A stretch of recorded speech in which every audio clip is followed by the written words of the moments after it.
Kadang-kadang lucu juga memperhatikan mereka itu ya. Rahasia dapur keceplosan dibicarakan di podcast. Jadi setelah kalian nonton video ini, ujungnya kita akan tahu mereka akan kemana. Setelah sekarang menuntut hak angket, kemudian demo di DPR tadi ya.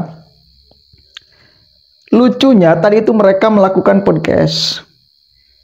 Lagi aksi melakukan podcast. Ada salah satu aktornya yang membocorkan. Ini ujungnya akan kemana nih? Sampai kawannya itu menegur, itu rahasia perusahaan, itu rahasia dapur. Jangan dulu dibicarakan. Goblok, udah terupload. Coba kita dengarkan sama-sama ya. Ternyata sangat jahat sekali ujung-ujungnya akan kemana.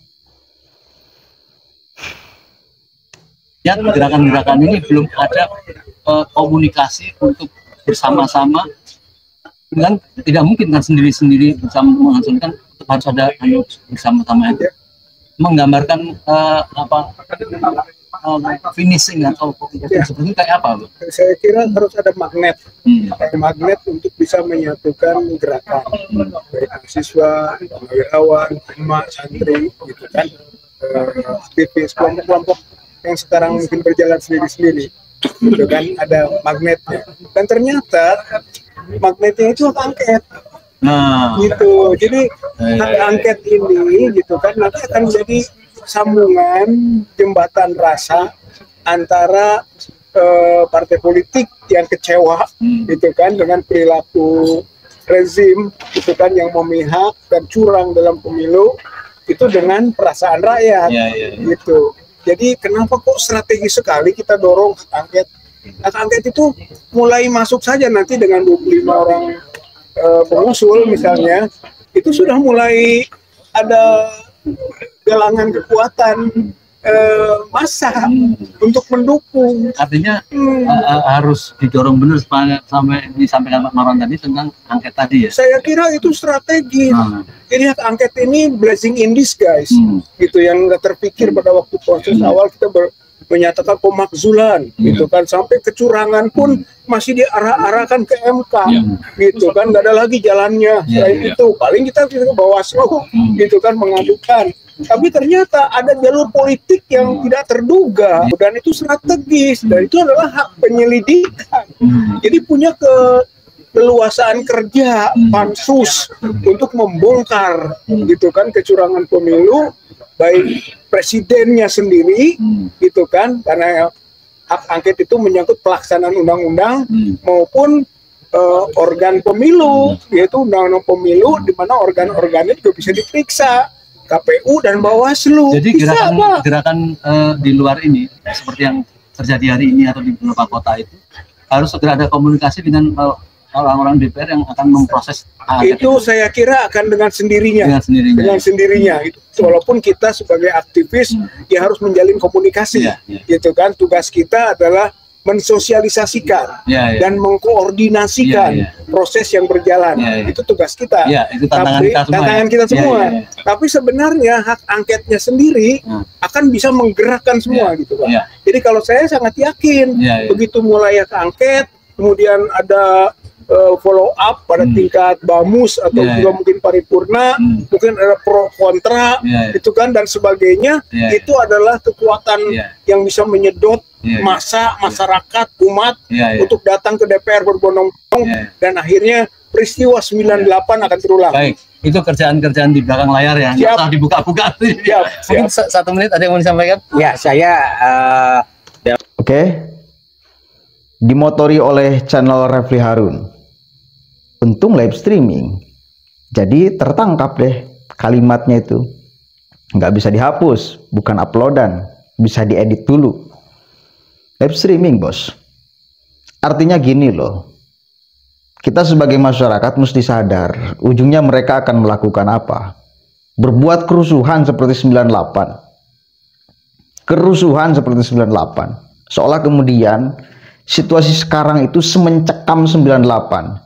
Seurgen 98 yang semua lapisan masyarakat bersatu berkumpul menumbangkan satu rejim Soeharto. Situasinya beda bos sekarang dengan dulu. Psikologi masyarakatnya juga beda. Dulu dengan sekarang. Lalu kalian akan buat ini situasi seperti 98. Terjadi kerusuhan dan lain sebagainya. Hati-hati, hati-hati sebagai masyarakat. Jangan terkontaminasi. Jangan ikut-ikutan gerakan politik mereka yang busuk luar biasa. Kenapa busuk luar biasa? Iya dong, mereka tidak mau menerima kekalahan sehingga berupaya berusaha sekuat tenaga semaksimal mungkin untuk berbuat kekacauan. Yang penting gugur ini pemilu. Hasilnya gugur. Suara kita itu nggak dianggap sebagai suara yang sah. Suara kita itu nggak dianggap loh sebagai suara yang sah. Seolah kita itu punya suara hanya hasil intimidasi, rekayasa, dan lain sebagainya. Kan itu. Ketika kita sudah mengetahui ujungnya mereka akan kemana, bodoh sekali bila kemudian kita masih ikut gerakan mereka yang ujung-ujungnya akan berbuat kerusuhan, kekacauan, ketidakstabilan negara. Sebarkan ini sebanyak-banyaknya agar orang paham tujuan mereka kemana sih. Nggak habis pikir saya. Dan yang ngotot itu hanya kelompok pendukung Anies Baswedan loh. Ngotot luar biasa itu. Pendukung Anies Baswedan. Seolah dunia ini akan runtuh bila Anies tidak jadi presiden. Seolah Indonesia ini akan hancur bila Anies tidak jadi presiden. Kan gila. Seolah semuanya berantakan bila Anies tidak jadi presiden. Santai bos. Anies tidak jadi presiden, itu tidak akan terjadi apa-apa. Indonesia akan tetap baik-baik saja. Jangan tanamkan pikiran di masyarakat. Negara ini wah segala macam. Enggak. Mereka melakukan seperti itu disandarkan pada apa sih? Kepentingan politik kok. Jangan sampai kita pakai kacamata idealisme dalam urusan ini. Beda ketika 98, kacamatanya idealisme. Semua lapisan masyarakat bergerak pakai kacamata idealisme. Ada bumbu-bumbu politiknya, tapi tidak terlalu kuat. Kalau mau dipersentase nih, ketika 98, pandangan ideal lapisan masyarakatnya, dari mulai mahasiswa sampai rakyat biasa, semua elemen masyarakat berkumpul itu 80%. Nah 20%-nya ada. Nuansa-nuansa politiknya, orang yang memanfaatkan situasi itu ada. Tidak bisa dipungkiri. 98 juga ada. Cuma sekarang itu kebalik situasinya. Pandangan idealismenya 20%. Nah serat kepentingan politiknya 80%. Begitu bos. Jadi kita harus paham itu. Situasi politik, pandangan politik, dan fakta di masyarakat. Dan idealisme pandangan publik. Kita harus paham. Agar bisa melihat persoalan ini, situasi seperti ini kita sedikit objektif.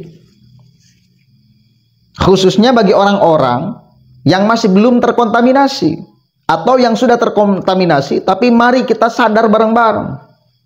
Mau sadar, mau berpikir ulang. Karena sedang diproses. Kalau Anda punya data kecurangan itu kan sedang diproses, mau di MK kan. Kenapa tetap hak angket ternyata ujung-ujungnya ingin berbuat kerusuhan, saudara? Sengaja digulirkan biar menjadi kesadaran penuh masyarakat. Hati-hati, itu memicu bentrok antara para pendukung, bukan dengan aparat, pendukung capres kok. Selalu saya katakan, emang pendukung 02 akan diam saja. Kalau sasarannya Prabowo Gibran, emang mereka akan diam saja.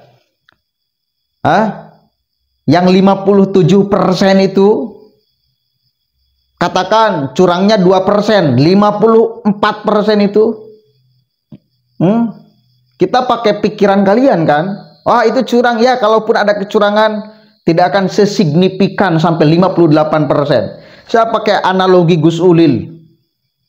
Suara Prabowo Gibran itu terlalu besar. Kalau diibaratkan seperti air 2 kulah bahkan lebih. Kalaupun ada suara curangnya, itu tidak akan signifikan.